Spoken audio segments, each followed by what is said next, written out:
almost at random. I'm told if you're young, if you have the wrong hairstyle or clothes, or if you're driving a car and playing music, you could be targeted.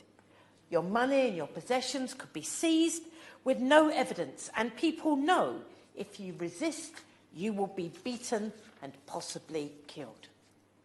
SARS created an environment of fear and injustice, and until the protests, there was no real sign that those in power were listening or prepared to act. It appears to be, sadly, just the same with many other issues in Nigerian society. There's terrible unemployment, there's little access to healthcare and to education, and a poverty rate as high as 70%, according to Oxfam. The people of Nigeria have the right to come together and call for an end to those injustices. But as we know, in recent months, their peaceful, powerful actions have been met with horrific violence. Amnesty says that at least 56 people were killed during the recent protests, including at least 10 in Lekki. I've been fortunate enough to hear from a young journalist with direct knowledge of what happened at the Lekki toll gate. And she told me, and I'm going to read out her words. She said, and I quote, "It was devastating, something you don't want to imagine. The protesters did not know that the cameras and the lights were going to be removed. There were no cameras to witness anything." And then, as we've heard today, the soldiers opened fire on the crowd of protesters, and my contact said one of the survivors jumped in the water, but the soldiers kept on shooting. For days after, a friend of mine didn't come online because of the shock and the fear, and it took him a long time to come to Facebook and to say, "Thank God I survived. I did not think I was going to." She said, "Someone else I know left the toll gate with a bullet in him, and later they moved all the bodies so that there would be no evidence."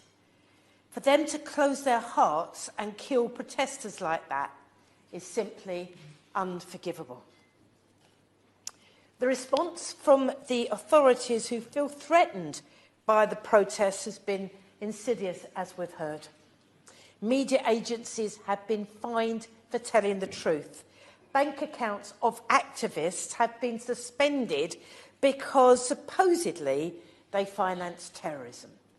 And government spokespeople have even blamed the protesters for a rise in food prices. Those in power will clearly do anything at all to ensure that the movement ends now and that SARS is technically disbanded. Those in power are terrified that the calls for action on corruption and police brutality will go on and on. My plea to the Minister today is that we stand with the young people of Nigeria who are demanding change far beyond the closure of SARS. What they are demanding is a future worthy of their courage and their leadership. And here in the UK, we need that too, because Nigeria is a massive, fast-growing, youthful country. It has massive potential. It's a country that will have a leading role in decades to come, not just within Africa, but in our world. And for that positive leadership to happen, that sense of justice that motivates the End SARS protest must prevail to shape Nigeria's future and our future too. So, Minister, I don't think that words from the government today are going to be enough, because I think we've got to show our solidarity, demonstrate it, by identifying and targeting those that we know are responsible for terrible violence and abuses that the activists have faced. The least we should do is to make sure that those who have murdered Nigerians and deprived them of their human rights aren't able to benefit from trade or travel to the UK.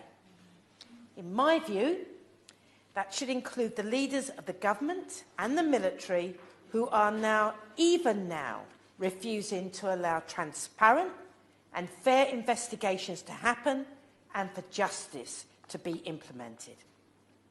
What I want to hear from the Minister today is that a list of Magnitsky, I never say that word properly, sanctions is being created and action against those on that list taken in weeks and not years. Our role in this must be, I think, to work with all that we can to identify those responsible and ensure justice is done. And I would be so very grateful if on this occasion the government acts decisively.